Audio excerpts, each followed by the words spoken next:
সংসারে যে ছেলেটা টাকা কামায় তার বউকে তার সন্তানকে আলাদাভাবে মূল্যায়ন করে, কিন্তু যে ছেলেটা টাকা কামায় না তার বউকে সম্মান দেয় না, মায়া করে না। এটা না হয় বাতে দিলাম, নাতি তো নাতি। অনেক সময় দেখা যায় যে টাকা কামায় তার সন্তানকে নাতিকে বুকে টেনে রাখে, আর যে টাকা কামায় না তার সন্তানকে আদরও করে না। এমন দাদা দাদি নানা নানি একটু জোরে বলতে হবে, ঠিক কি না? মা বাবার জন্য তো সন্তান সবগুলাই তো সমান হওয়ার কথা ছিল। এবার বলেন রিজিকের মালিক কে?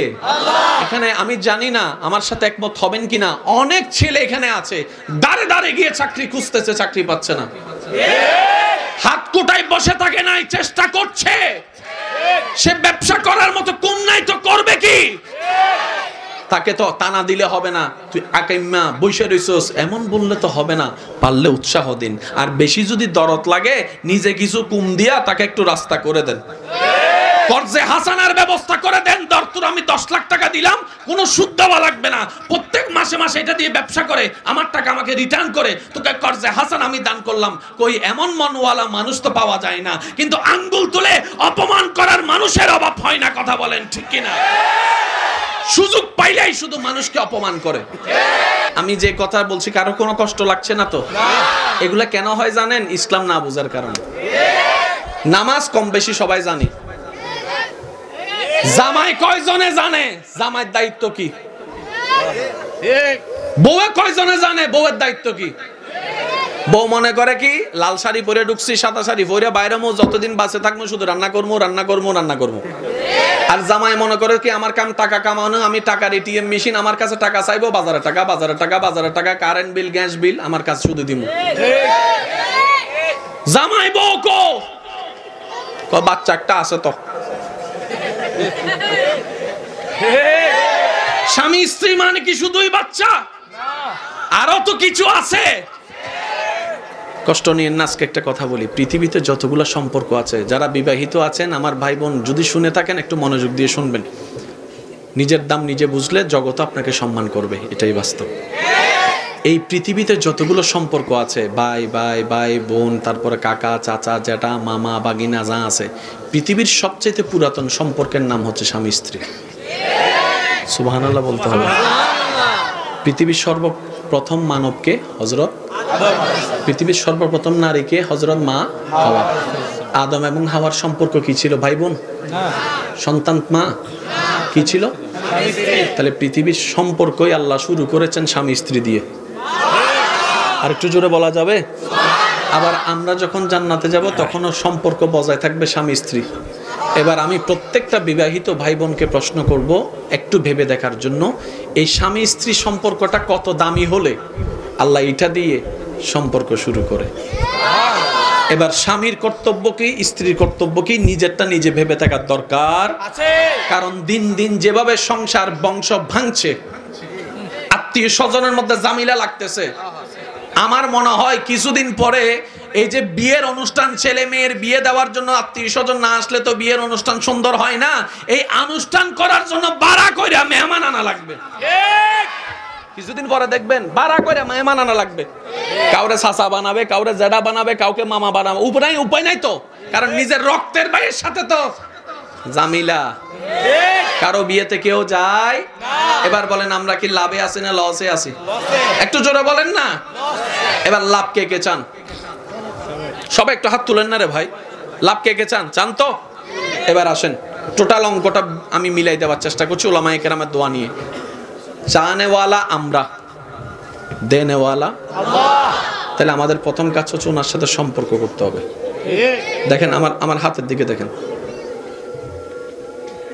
আল্লাহর রহমত আপনার মাথার উপর আসবে, আপনি রহমতের ছায়ার তলে থাকবেন। তো এটা আসতে সময় লাগবে না, এটা এমনি চলে আসবে নাকি চাইতে হবে? চাওয়ার জন্য কিছু দরকার আছে না? এই দরকারের কিছু নিয়ম দরকার নাই? ওই দরকারের নামেই হচ্ছে ইসলাম। সুবহানাল্লাহ বলবেন না? ওখানে কিছু নিয়মের দরকার আছে না? ওই নিয়মের নামেই শরীয়ত। সুবহানাল্লাহ বলবেন না? এই যে শরীয়ত আপনাকে বলছে নামাজ পড়ো, পানি খাও, মদ খাইও না, এগুলা কি? এগুলা হচ্ছে ওই ছায়াটা পাওয়ার জন্য।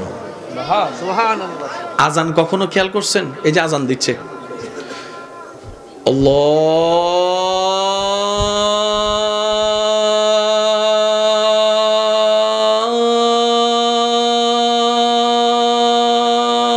আল্লাহু আকবার, আল্লাহু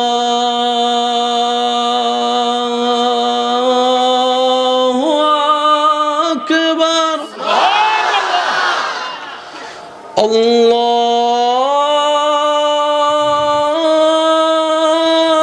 আকবার, আল্লাহু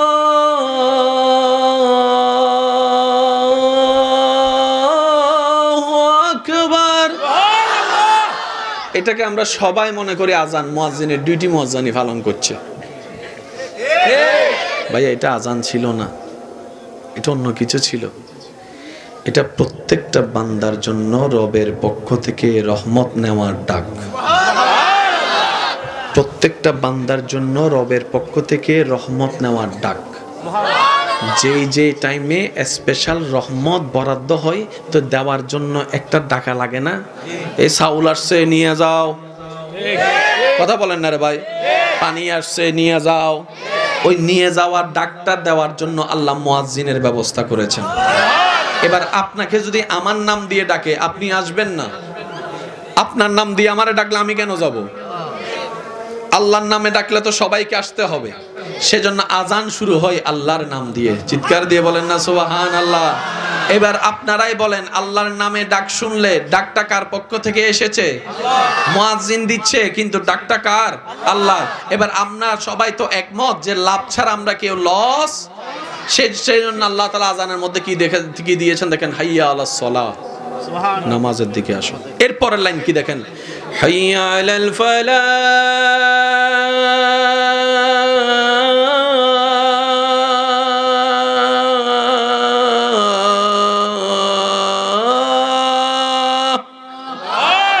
কল্যাণের দিকে আয়।